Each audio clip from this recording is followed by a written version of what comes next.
Live on tape from KGCR Studios in sunny Southern California. This is Glitch City Radio. Glitch City Radio. Artists and indies on the magazine show. Glitch City Radio. Glitch City Radio. Welcome, everybody, to episode 2 of Glitch City Radio, the podcast magazine for Glitch City, an indie games and digital arts collective based in Culver City. I am one of your hosts, Julian Cantor, and sitting across from me this week, or this month. This month.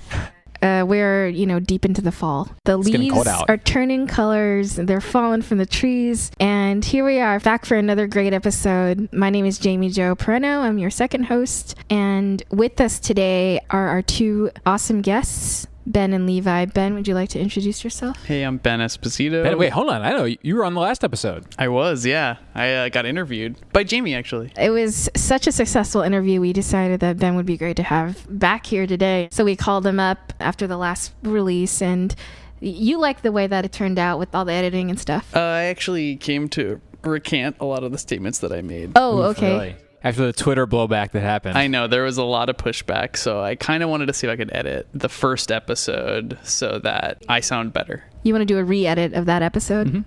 All right, well, we'll push that to the editing department. Not sure Yeah. they're going to have the bandwidth to get that done with, but I can talk to producers about the budget. That's something we might be able to fit in. All right, thank you. we didn't really get into, Ben, your intro, but if people want to know who you are, you made Donut County, which is out, getting great reviews. Yep. Yeah, we didn't record this all on one day in the middle of July.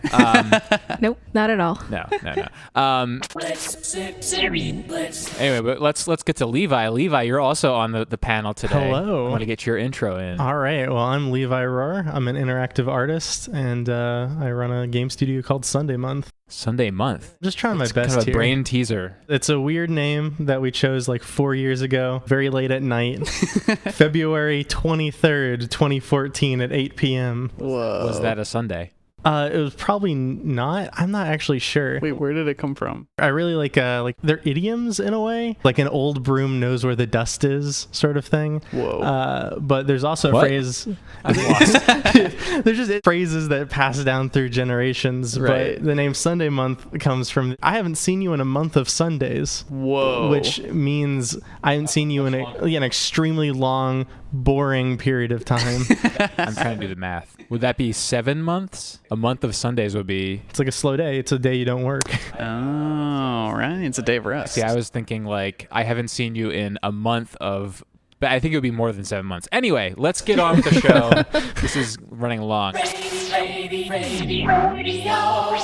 So last show was a great success. Ben, as we mentioned, you were the debut interview subject. And actually the way that this show works, the reason that you're back is that you're going to be conducting our next interview. Right, yeah. I'm interviewing Rachel Sala, who is cool. a Glitch City member, helps run the space, and I'm a big fan of her work because she worked on Frog Fractions and Frog Fractions 2, which are extremely inspiring games to me. Awesome. Well, I'm looking forward to hearing that. Yeah, Frog Fractions and Frog Fractions 2, very popular game. That's a popular opinion. Great game.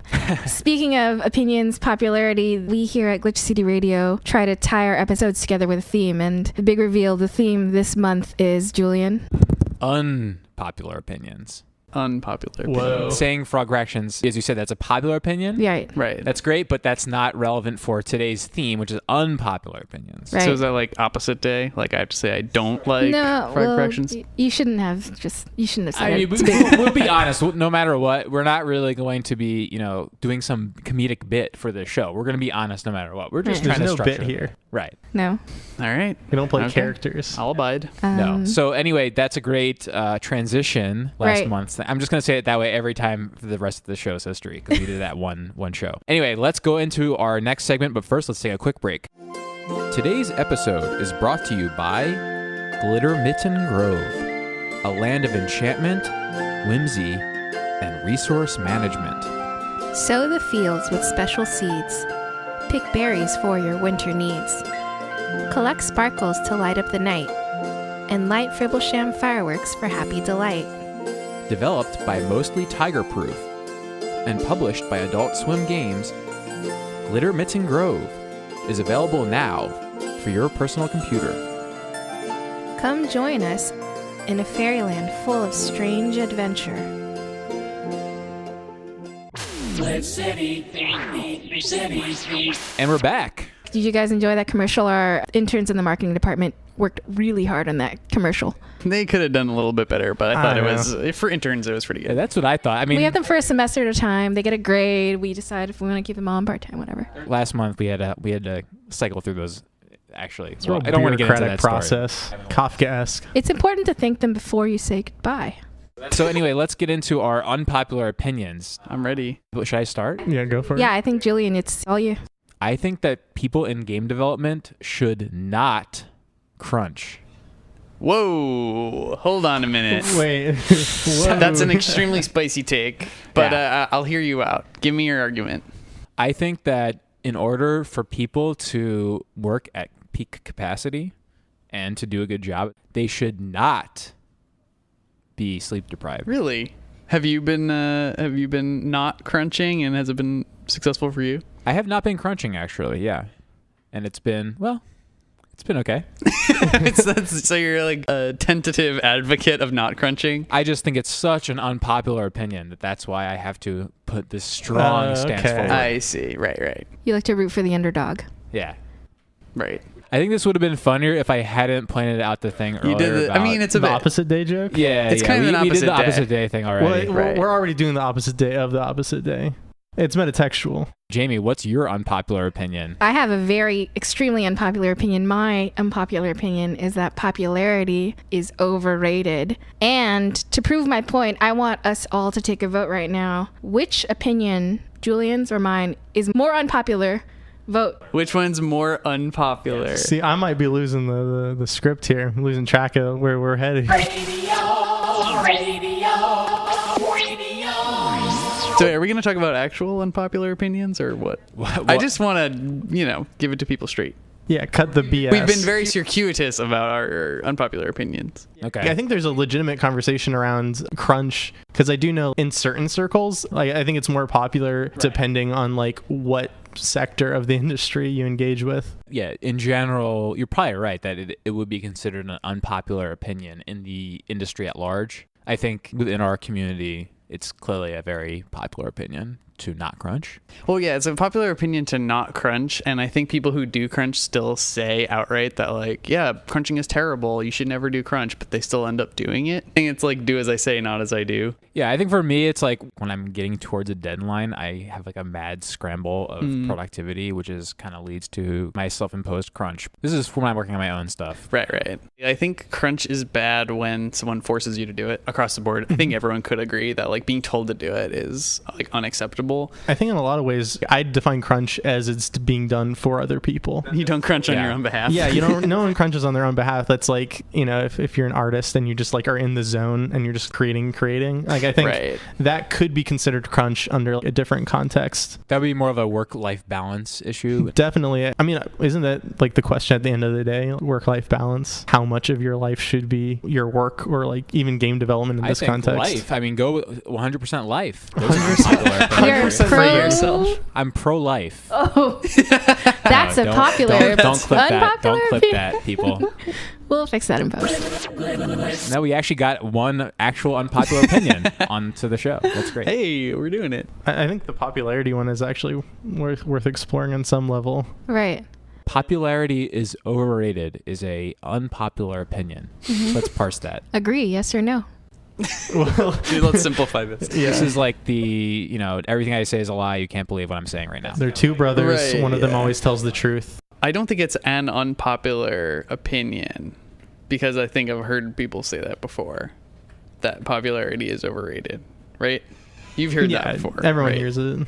It's the moral of many movies. Right, yeah, but I think no one believes it. I think it's at the end of the day, unpopular opinions might just be the same thing as you were saying. It's just like people might say them, but not necessarily follow through. Do you think there is a case for popularity and rating it up more? Let's say your following on the internet? Do you think you can benefit from that in a way that's not shallow, right? I mean, it's shown when you're trying to support yourself that having some sort of notoriety positively is beneficial. I don't think many people would turn down popularity. I know in some cases you would, but certain kinds of popularity are definitely things that people usually would always be gravitated towards. Right. Yeah. I think people would always take it because you don't really understand what you trade in to like get it. And I think some people who are popular or who have that kind of following or that kind of popularity, they don't even realize what they've traded, and they kind of have doubled down on, turning themselves into a character. Well, I've done that even without the popularity. So you're really good at turning yourself into a character. Yeah. Maybe at the end of the day, it's not so much that popularity is overrated or things like that. Maybe it's the pursuit of popularity or even obsession with it as like a means to validate one's life. I know it's all about context for that. Yeah, I mean, I think people intuitively know that being famous is terrible for your life, your lifestyle, and yet most of those people who would say that would also take, a magic wish that made them like super popular instantly, right? And because they don't know, they can't comprehend what it's like to be annoyed by the same things that a famous person is annoyed by. Like it would be a nightmare to walk outside and have people constantly noticing you and talking about you. That's probably why really rich people, rich actors turn to weird religions and stuff like that. And they hide out on islands and stuff because literally people are taking pictures of them left and right. Right. Which would be a nightmare for me. The dream would be like for your work to be known, but for you not to be known. That's definitely my I think dream. about that all the time. It would be so much better for like the work itself being popular rather than you being popular. I think it might be an extension of the artist is dead thing philosophy. It's like you don't matter once your work is there. I'd want to be, I was thinking about this. My goal would be like for my work to be well known, but for me to only be well known in my own circle. A peer-reviewed popularity I'm down with system. that. I have a pretty strong idea of where I want to land, and it's I want to be able to get into really, really cool parties, but then when I get there, nobody will know who I am. But like, it's a pretty good balance to strike. Just the ability to like walk into any cool party. Like, that's great. Yeah. That's really So good. do you think it's unpopular because it's like the pursuit seems empty? I think it's like kind of almost hypocrisy in a way. Wait, which? The concept of popularity like being unpopular, or like it's hip to be square. I'm so confused about this I'm popular and unpopular thing. All right, well, my unpopular opinion is this segment is running way long. So let's now break from this segment and go into, Ben, your interview with Rachel Sala. I'm excited.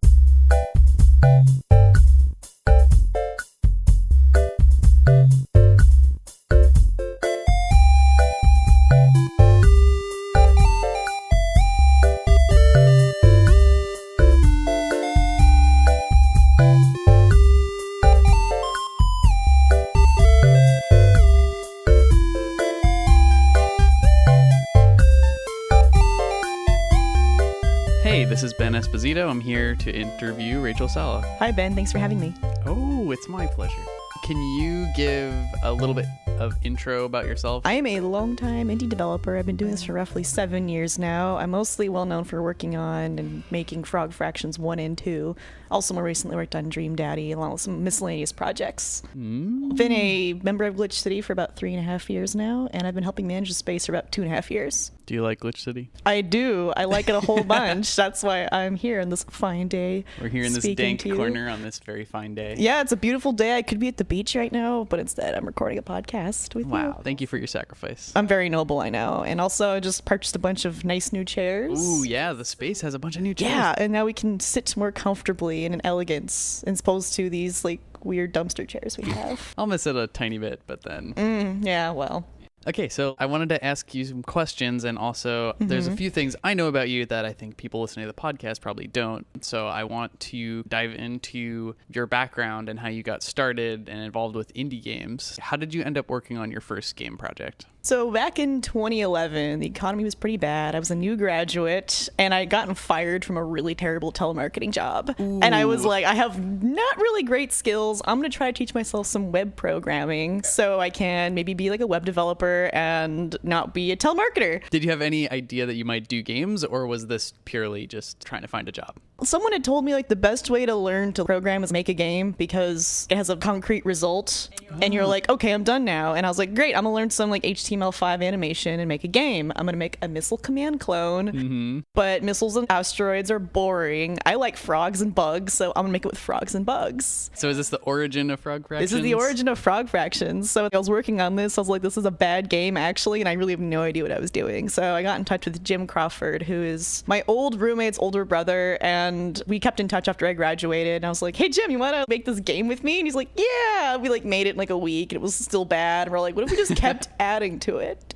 And then it got weird. It came out like a year later. It was very popular. I think we have something like 2 million hits in 4 months. We That's still regularly get about bananas. 5,000 plays a month, which kind of blows my mind. I get Google Analytics on this. This is the only reason why I know it. They email me saying, you got 5,000 visitors. Wow. Neat. I remember when Frog Fractions came out and I heard about it and someone was mentioning, yeah, I can't really explain it. It's frogs and it just keeps going and going. And I played it and I was like, I don't get it. And then I closed it. And then it was probably a week later that I was like, people keep talking about it. And then I played it and saw that it kept going. And I was like, oh my God, this is the coolest game art web project that I've ever seen. And so I found it really inspiring. Well, thank you. I appreciate that. Yeah, that came out in the fall of 2012 when the following GDC I went to the first time. And I met all these people who I really looked up to. And they were all like, I loved your game. And I was like, I never thought I could really make games until that GDC. And I'm like, oh, maybe this is something we should do. And like a year later, we launched the Kickstarter. The whole thing of the Frog Fractions is it was a game based on surprise and exploration and the joy of discovery. And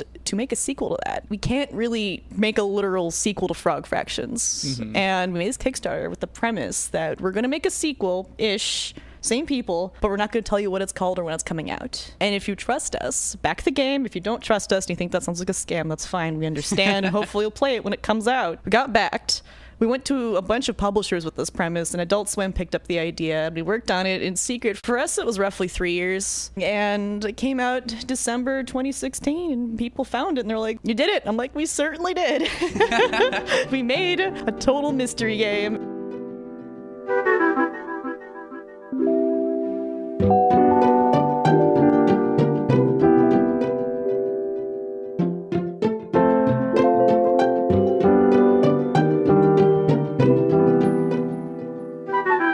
What was the process of the second one that was different than the first one? We had 2 entirely separate teams. There's 2 layers to the game. There's an outer layer, which is a robust fairy city builder game. And the inner core, which is this weird overworld filled with strange mini games. It is more literal, a spiritual successor to Frog Fractions 2 than the outer game. They're both totally legit, though, and like pretty robust. But the outer layer of the fairy game was made entirely in New Zealand. Really? Yeah, the teams were very separate. There was no cross-contamination. I guess a little bit, like the musician did music for both. I did some art on the fairy game, that sort of thing. But in general, no one here saw anything from the fairy portion. We were very careful. So it was a complete surprise. Even here at Glitch City, like I trusted you guys to show you all of the mini games and stuff I was working Right. on and some early prototypes and stuff that got cut. But nobody in the US saw anything that was part of the fairy game. And I believe even the artist for that portion of the game was largely kept in the dark, and he thought he was literally just making like a fairy sim. And he found out pretty late, oh, this is actually a larger thing. Obviously, the people on our side, Jim and I largely speaking, knew more.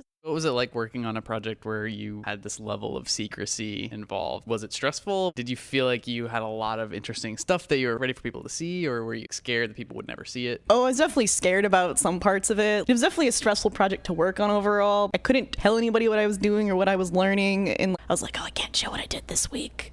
It's too secret. I It was remember fine, though. Yeah, I bet.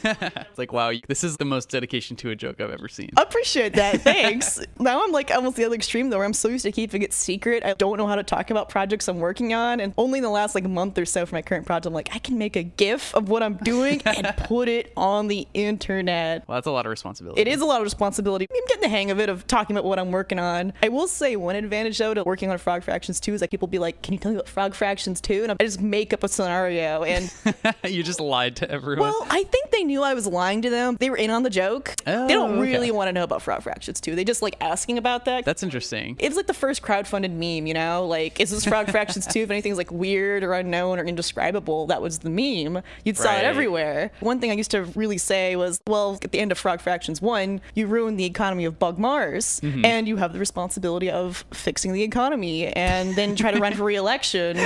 It just continues from the first game. When people are like, oh, so it's like a political game. I'm like, absolutely. Then there's the Skate 2 part, you know? It was like good-hearted lies. Everyone was having a good time. I don't think anyone was upset, and like there wasn't a Skate 2 portion. I'm like, I know.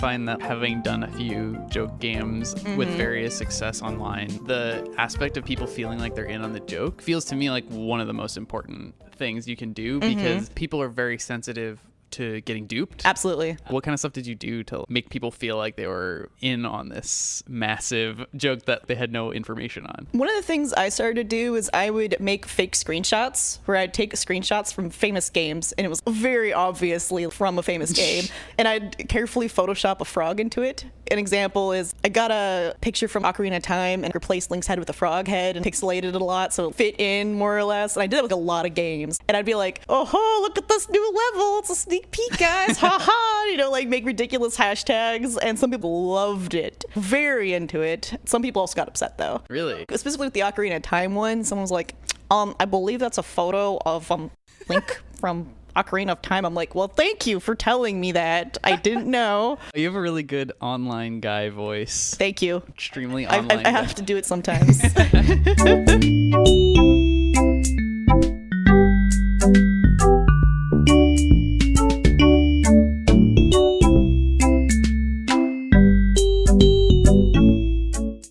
I wanted to ask you what advice you'd give someone who wanted to do what you do. What would you tell them? What would you tell yourself starting out? I do wish I had gotten started making games in college. And the one thing I want to tell people in college, do some game jams. They don't have to be good. The games are probably going to be bad. You're making them in like 2 days. Just do it though. Did you do game jams when you started? No. Did you ever do a game jam? I have done game jams since, but I wish I started a lot sooner because it would have been more portfolio. It would have been more practice. I literally never had done anything game related until after college. And I feel like, I had that time to explore and to experiment. That would have been nice. And I would just say learn skills, be curious. What should they learn first? Whatever excites them the most. There's lots of tools out there for people like me. There's Construct 2, Game Maker. There's like a million JavaScript libraries. There's tools out there for people to just dig in and have a good time. Or even for the sake of artists specifically, you can find badly skinned free games on itch.io. You can download them and skin them. That sounds fun, actually. Yeah, I've told that to some friends trying to get into like audio design. I'm like, do a pass. You can't sell it, obviously. You have to give them credit. But for the sake of practice, it's great. Your advice about just opening up a tool and learning it is interesting because I've always been a tinkerer, but I've always had a vision or like a project in mind. But it seems like you had a different angle on it because you started just picking up the tools and saying, let me make something cool. And it evolved naturally. I definitely got my start that way, but as time has gone on, there are times where I'm like, oh, it would actually be very practical to learn this tool. Right now, for example, I have a copy of the software Spine, which is a 2D animation sprite software, and I just have it, and I've opened it once, and I'm like, wow, that certainly is a UI, and then closed it immediately. I'm like, I need to watch some YouTube videos about this. But you're just going to dig in. Yeah, I gotta dig in, because I'm going to see if it streamlines the animation process for our characters. Ooh, that's cool. I'm inspired by you wanting to, explore and learn tools. I just want to only use things I know for the rest of my life. Brendan actually taught me mostly how to use Blender for Frog Fractions too, several years ago. It was actually the night of the Hyperlight launch. That's bananas. We were all hanging out at Glitch City while that whole team was working real hard to get the game out, and I was done at work at 8 p.m. I'm like, hey, Brendan, want to show me to use Blender finally? He's like, do I? And then he showed me, and he just taught me everything I know. That's beautiful. So if you want to learn 3D, contact Brendan Chung. He will personally teach you how to use Blender. Absolutely. No problem.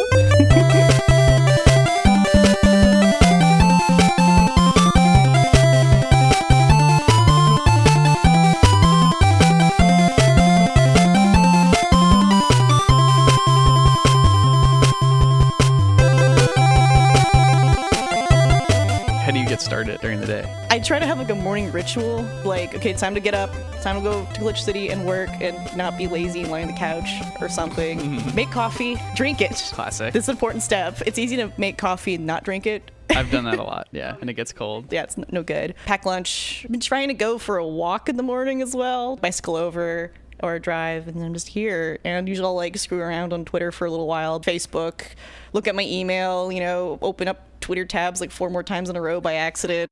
Close it and then reopen it without thinking. And then you're like, I already looked at Twitter, I'm closing it. I'm going to open it again. Ooh, It's yeah. like that horrible brain thing. 3 tabs of Gmail. That was my like high score. Was I had Gmail opened up a new tab like Twitter or whatever, and I was like, let me check my email. And then I opened that and I had 3. Yeah, it happens. So you have your kind of morning ritual, which is taking care of yourself and getting yourself ready to work. But like, what are you thinking about that motivates you to make the tough decisions and dig into the tough problems? Are you envisioning people playing it at the end? Are you envisioning how you'll feel when you've expressed yourself? I definitely feel like I'm my own worst critic, to be honest. I'm almost never satisfied with anything I make. I feel like a lot of people feel that way, though. But I definitely feel about like what the players will think. Like, is this readable? Does this make sense? Does this have a good silhouette? Are the colors funky? Do you have like people in mind, or do you have this vague concept of a player? It kind of depends on like what kind of game I'm working on. Sometimes I think about like, would my mom play this? But in general, I also work on a lot of games that are basically meant for people who are like me.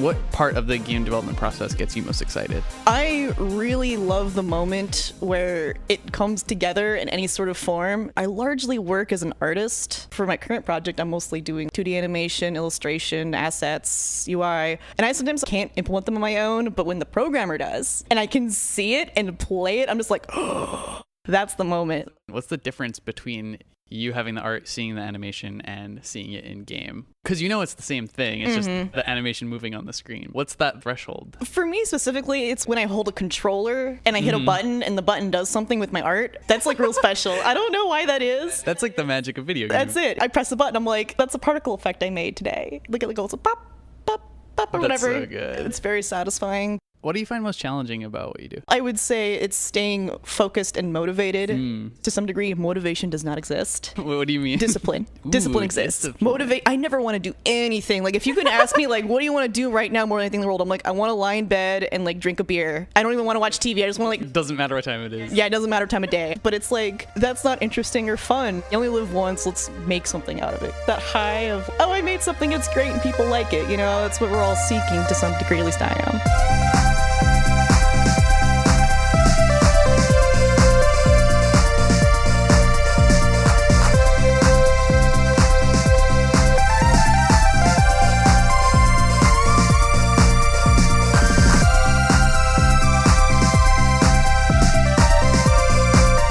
Thank you so much for filling everyone in on your journey to making video games. And is there anything else you want to add about how people might be able to reach you? The best way is probably Twitter. I am at Rachel, RACHEL _ Sala, SALA on Twitter. Salad minus the D. Otherwise, email rachel.c.sala@gmail.com. Give me a thumbs up or tell me a joke about frogs. I like those a whole bunch.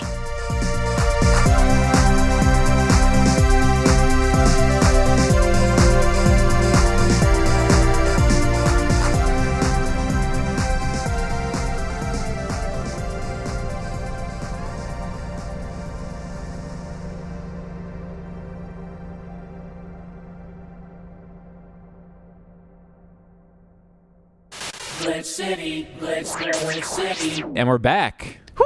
Wow. It was quite an interview there. Yeah, I'm sweating.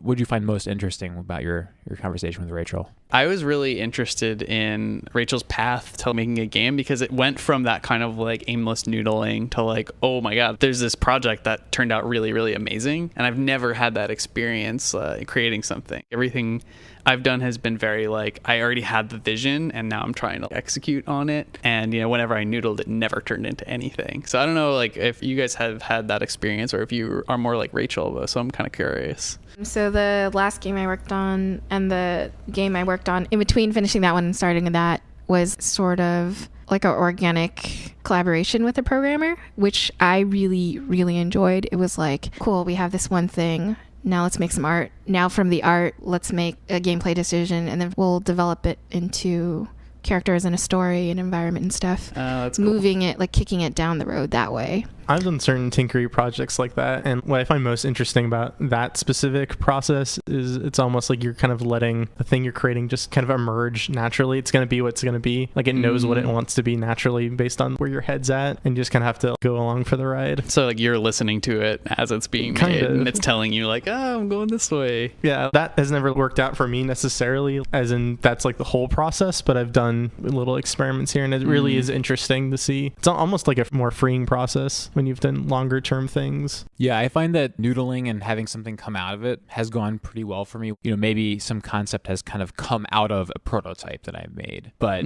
I do get very far in terms of coming up with this kind of grand scheme like you're talking about. I always get really far into that, way outpacing my actual execution. I can relate to that. Which has led to my release schedule for my own games over the past decade. The one game I have put out was like that, where I was just noodling, and then it kind of just came out of that. Yeah. And then since then, it's like, okay, now I have expectations of myself, and I'm not able to live up to them. That's the worst. I just, work on other people's games, do graphics stuff, and that kind of thing. I see. Well, you're also under a lot of legal contractual obligations as a podcast That's true. host. I did finish that last season of my previous podcast, Lead Block. There were some interesting strings being pulled in that podcast. Actually, that was something where it ended up. I did not plan that at all. Not at all planned. Nothing planned. Yeah. That was really just kind of, I don't know what happened there. But anyway, I can't talk about that. So there's unpopular opinions, popular opinions throughout this show, even though we tried to stick on unpopular. I feel like we got into popular territory, which is fine. You deviate sometimes. But yeah, speaking of popular opinion, we are interested in our audience's opinion. We are interested in soliciting their feedback, and we mentioned that last episode. Right. We did get a few emails. Everyone's kind of on the same page. They all were like raving for this. They wanted rap battle, sure, but they really want voicemail. The ability to send us voicemails. Yeah, talk to us directly. So I thought that was a great idea. So I think for the next show, what's the email address, Jamie? glitchcityradio@gmail.com, and use the subject voicemail. Pre-record a voicemail on your phone. Voice memo. Voice works memo, great. right? If you got a microphone on your computer, and then you just email us the file of your voicemail. We'll play it on the next show, and we'll answer your questions. Any kind of question. I mean, I'm thinking maybe game development related questions, but keep them interesting. But you can ask us really anything that we can discuss kind of in this section here of the podcast. Anyway, thanks guys for coming. Thanks for having me. Ben and Levi, thank you. Can't wait to see you guys next month. We hope you come back. Glitch City, Glitch City. Okay, so that does it for another episode of Glitch City Radio, episode 2 now in the books. Quick thank yous to Rachel Sala for coming on and also for letting us use the Frog Fractions soundtrack during the interview. Real upbeat, funky reggae chiptune vibes there. Right, composed fully by Beethoven. Yes.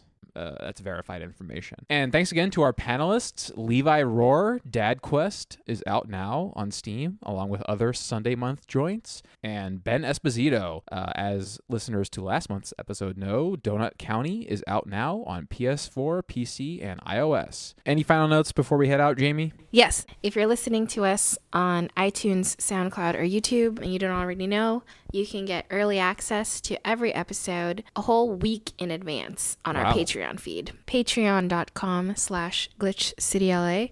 We also have exclusive behind-the-scenes content on our feed, and it's a really exciting place to spend your time on the internet. So yeah, definitely donate to the Patreon, get access to all that great stuff. But Patreon or not, please also subscribe, rate, and review on iTunes. That really helps boost our popularity, if you know what I mean. Cool opinion, Julian. Oh, thanks. Anyway, so that's it for this episode. Another episode's coming next month in December. So tune in then for another episode of Glitch City Radio.